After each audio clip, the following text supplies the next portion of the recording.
Kinangin na tol, wala akong masulat na pangkanto. Ito, tara. Hindi ka pinapansin, no? Gago, kakalanok-lanok ka gawin. Ba't ang childero nyo, ginos ng aba? Freestyle lang na lang tong beat mo, pre. Yeah. Boss ba to, boss ba to? Yo, mic check. Teka lang. Yeah, pwede kang tumawag kahit anong oras mo gusto. Kahit gano'n pa kinayo ako ay magsusundo. Walang kung tamang galing sa'kin, hinahanap-hanap mo. Walang kung pipiliin mo, di na kailangan pa mag-inimini-mini mo. Di ka na makahintay sa dala ko na smoke.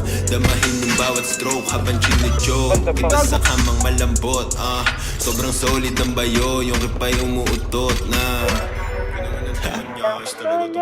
gago, sinasabi ko lang yung gusto ko. Tanga ka ba?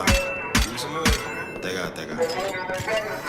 Gusto ko na malunod sa luhang nanggaling sa pagitan ng iyong hita. Hinaharap mo sa'kin, huwag mahihiyang pakita. Sobrang basti, parang titang dalagita. Pilipinang palaban, balaba siya, katawan niya, malakiya yung anghang.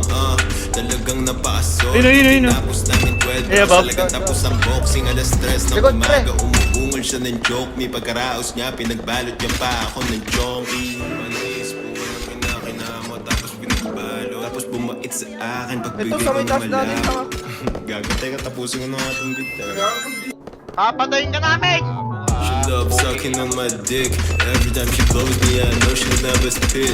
Yeah, you bitch that, but I could tell she like it stiff. I'ma dig your bitch down till she falls asleep. She keeps on texting me and sending me some juicy pics. Parang sibat ang chilero nasa crucifix. Lumuluhod, pinapakita kanyang bag of tricks. Nang gigigil, nasisipat ko yung booty chicks.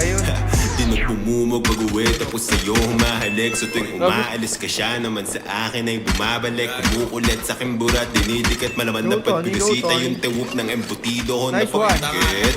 Pagkitap pinanginan to, iyakin, mas ka na nga rito. Gago, nahulog ako, par.